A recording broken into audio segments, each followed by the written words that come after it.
Today on Gamespot TV, we talk to Warren Spector about the world of Deus Ex and find more than a few surprises. Nothing to see here. And there's more good guys gone bad in our review of Fur Fighters, featuring a crack squad of custody commandos.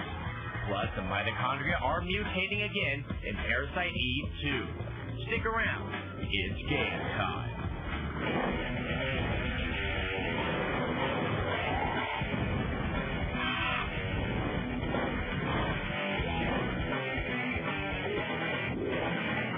Hello and welcome to Gamespot TV from Metreon. I'm Adam Sessler. And I'm Kate Patello. Adam Sessler, you have been playing so much Deus Ex. Yes, I love this game. This is definitely my most favorite game in recent memory.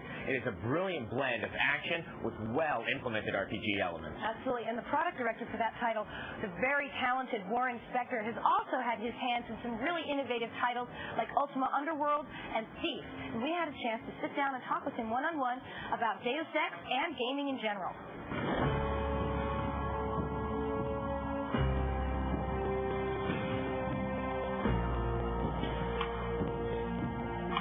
We wanted to make a game that took the best elements of role-playing games and the best elements of shooters and the best elements of adventure games and brought them all together. The idea was to let players decide how they wanted to interact with the game.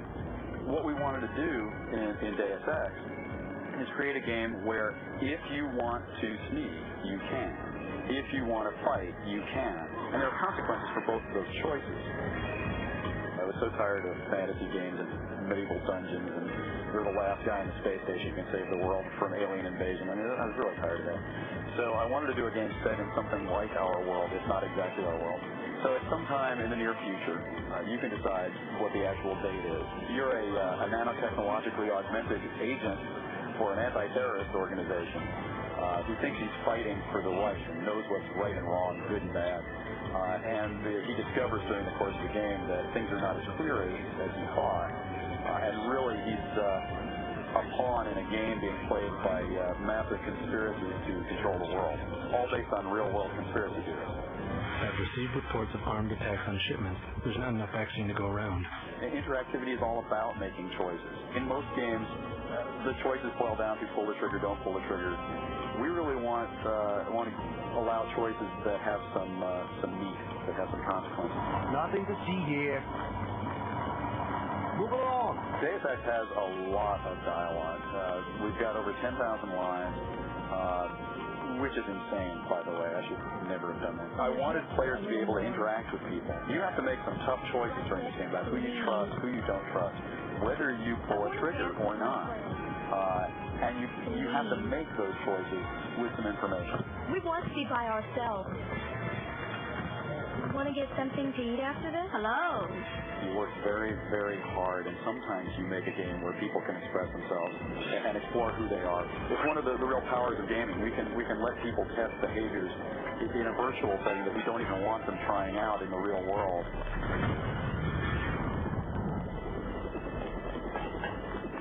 We decided not to do multiplayer, specifically because we thought multiplayer is just a completely different game. In multiplayer gaming as it exists today, I think one of the real problems is people are just creating a world and dropping a bunch of players in it and saying, hey, go, hope you find some fun. And that seems like an abdication of the designer's responsibility to me.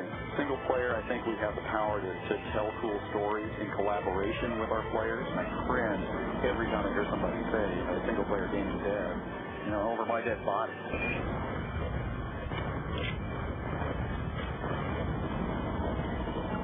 I do really, at this point, exclusively first-person games. I have no interest in allowing players to manipulate a little puppet on the screen. That's just not very interesting to me. First-person is critical. The PC gets more powerful exponentially.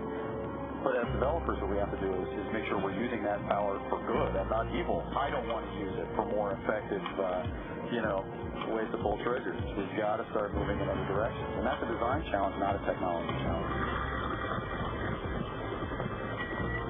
The creator of the game is not the important thing. The player is the important thing. You have to start with the question, what do I want the player to experience here? And then you have to strip away everything that gets in the way of that experience, no matter how cool it is.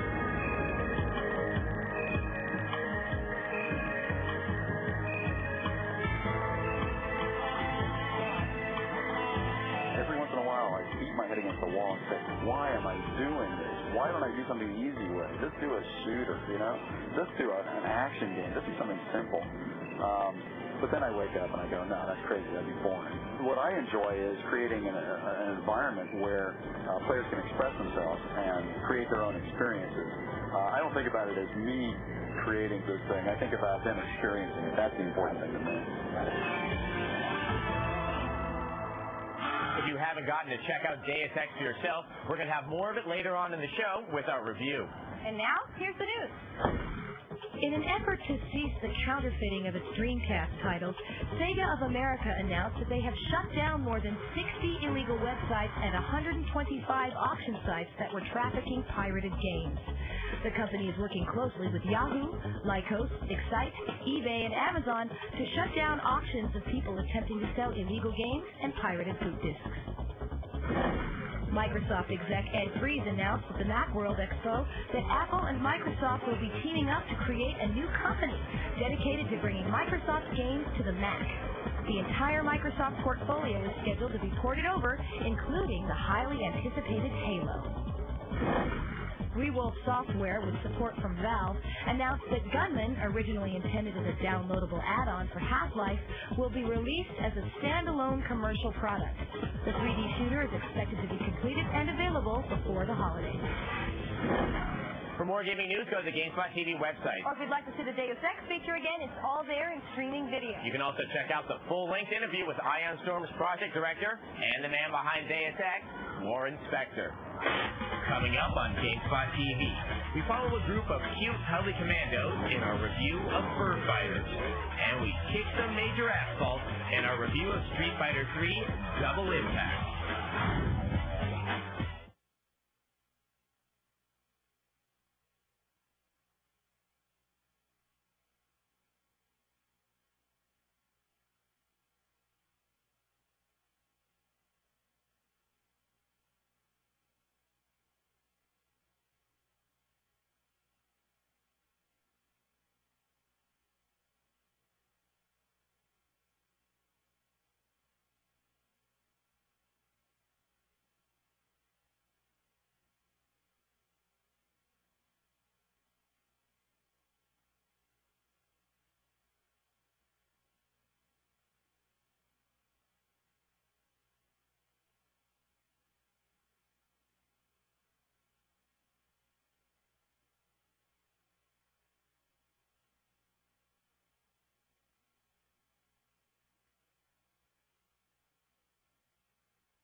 Welcome back to Gamespot TV at Metreon. Now, we have certainly seen an abundance of cute animal games lately. Yes, I'd agree. Oh, yeah. And I think there's actually starting to be kind of a backlash against these with titles like Conker's Bad Fur Day. And that's not the only one. There's a new title out for the Dreamcast from Acclaim that pretty much does the same thing. It's called Fur Fighters. With its controls, puzzles, and items, Fur Fighters is very much like a first-person shooter, except it's from a third-person perspective, which causes quite a few problems in a game that is otherwise fun and filled with some good gameplay. The Fur Fighters are a band of gun-toting animal creatures who must rescue their babies that have been captured and dispersed throughout the game's numerous levels.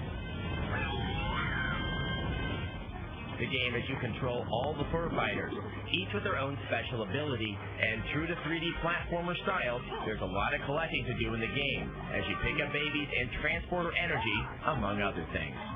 But the intended appeal of the game is blasting into legions of animal drones. These enemies pretty much just line up and let you shoot them due to the lock-on targeting of the game. The real problem, unfortunately, is the camera. Its low centering can place your character in the way of what you need to see, which will make the platform jumping a little frustrating. If you possess patience, the camera issue can be overcome. If not, well.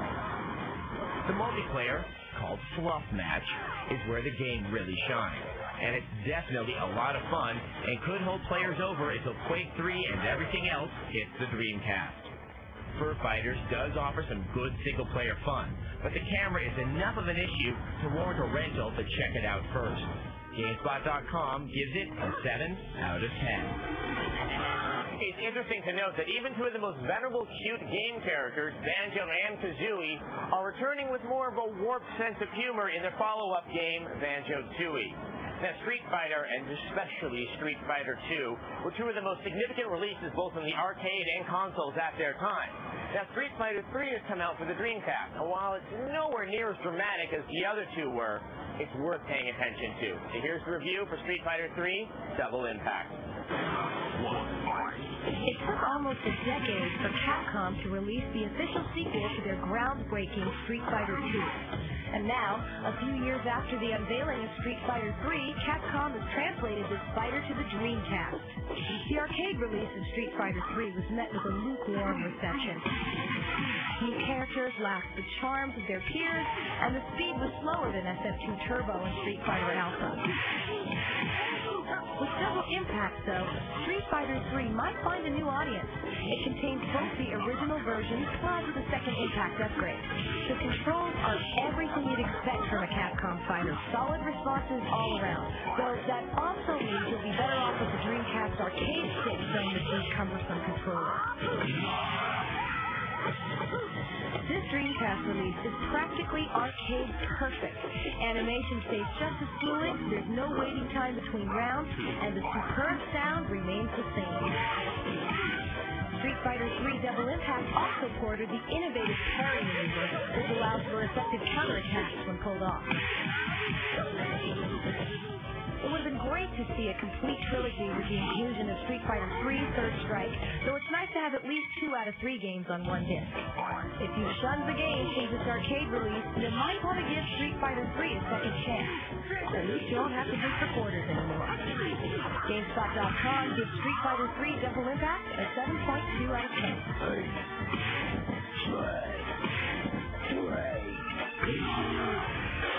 Coming up on Gamespot TV, grab your garlic. We review Vampire Masquerade-Redemption. And there's more than a few BuzzBS numbers in our review of Rhapsody, a musical adventure.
welcome back to Gamespot TV at Metreon.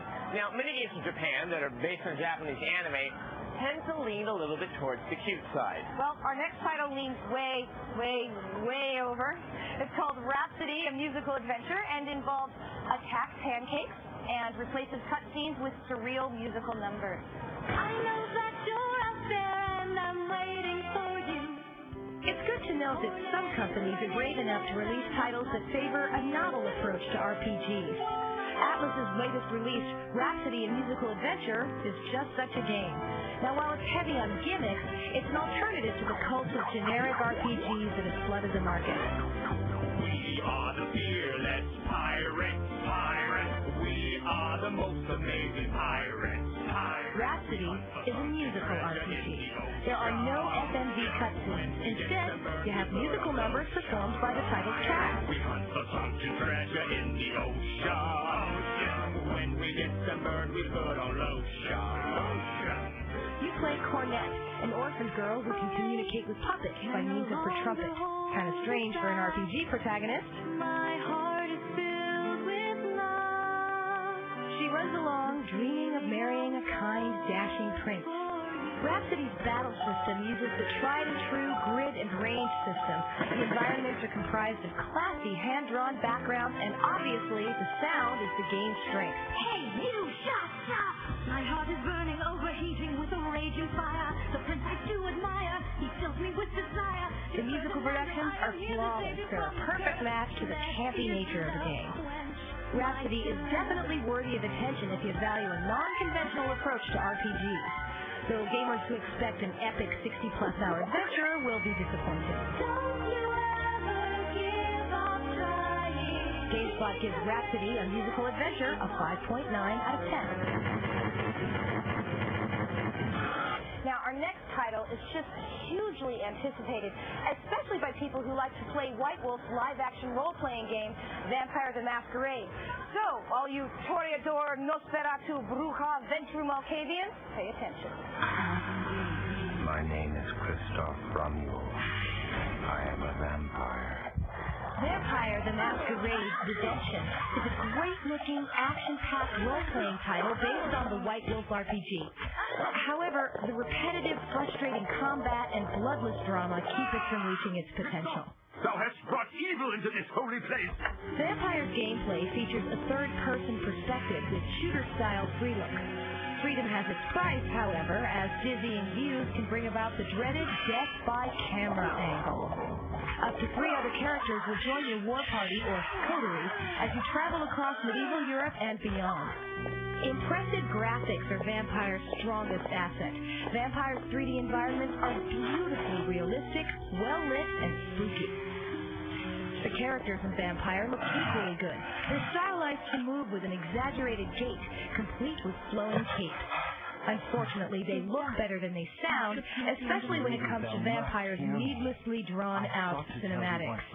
My soul fell when first I beheld thee, and now my heart is cut in twain. Vampire's saving grace should have been its near constant action sequences, but unfortunately they're as pale and thin as the plot. Combat basically entails casting vampiric spells, or disciplines as they're called in the game, and clicking on your target until it dies. If you have other members in your party, they'll join the fray and attack with you, but sometimes they just get in the way, especially in tight spaces. The newly released patch makes definite improvements, but in fairness, the game should have been released in full working order. Though it's a well-rendered game that's even enjoyable at times, it just doesn't have all its pieces in place. Gamespot.com gives Vampire the Masquerade-Redemption a 6.8 out of 10. It's interesting to note that Vampire the Masquerade-Redemption is the first major title to be written entirely in Java. Now, as we saw at the beginning of the show, Deus Ex is a very ambitious title that blends various genres. And if it had you interested, here's more to look at. It's the review. Deus Ex looks like a first-person shooter and will often play like one, but it is more than that. The game also incorporates many RPG elements to build a vast and plausible interactive world. By the end, the game just avoids easy classification, and that's a good thing. I recall being informed of it isn't. In the game, you play a bionic government agent, J.C. Denton, and you find yourself sent out to perform various missions. Without giving anything away, the story becomes very involved as twists and turns start materializing everywhere. At the beginning of the game, JC can use any weapon or item he finds, but he's not very good at much of it. Through completing various mission objectives, you earn skill points, which can be used to augment special abilities and combat skills. Through doing so, you begin to specialize in certain areas at the expense of others. The gameplay, though, is built around the variety of specialties available, as there are multiple ways to deal with any given situation in the game. You can fight it out with numerous gunmen, or apply your electronic or lockpicking skills to sneak through the multitude of locked doors between you and your goal. This open-ended design for the game is very ambitious, and what's better, that it's quite successful. The game has a few issues. The combat is slower than your typical first-person shooter, which may be a problem for the action-oriented. Also, there's little variety in bypassing the electronic barriers that stand in your way. Most interesting is the visual aspect of the game. Once upon a time, the Unreal Engine was lauded for its visual quality, but with the exception of a few areas in Deus Ex, it's not terribly striking. But the game is primarily about boundless gameplay, and that's where it truly succeeds. It's remarkably long and becomes increasingly evolving, on top of the enticement to replay the game to try out a differently tuned character. For anyone who's tired of the genre standards, Deus Ex is a very welcome achievement. Gamespot.com gives it an 8.2 out of 10. Coming up on Gamespot TV, the mitochondria are back and more disgusting than ever. We review Parasite Eve 2 for the PlayStation.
Gamespot TV at Metreon.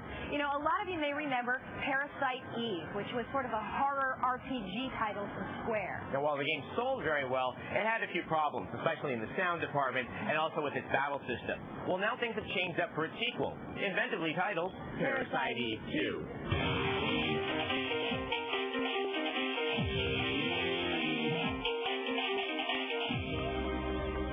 In the original Parasite Eve, New York cop Aya Brea had to deal with an epidemic that caused people to die in a very toe-like fashion or otherwise mutate into grotesque monstrosities. The sequel takes place shortly thereafter and disowns most of the original's role-playing elements in favor of gameplay reminiscent of the Resident Evil series.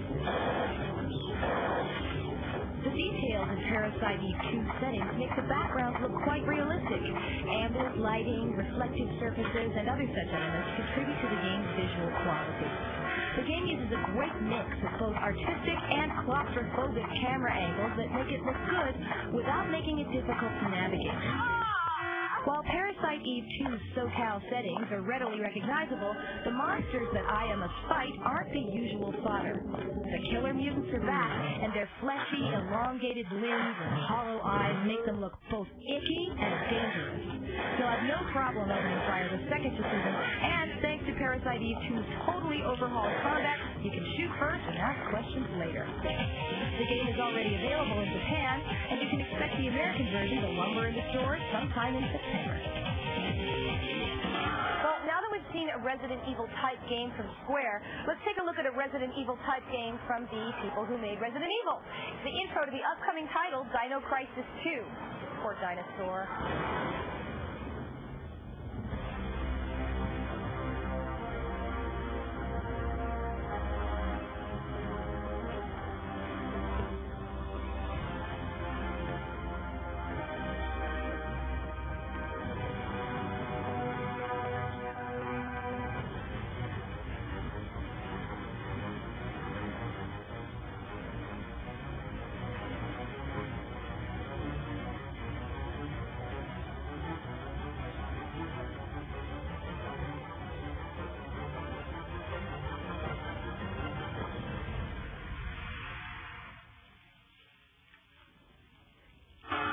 Rainbow Six finally has made it to the Dreamcast, but then again, the game is all about patience, and if you're having a hard time maintaining yours, here's some cheats to help you through.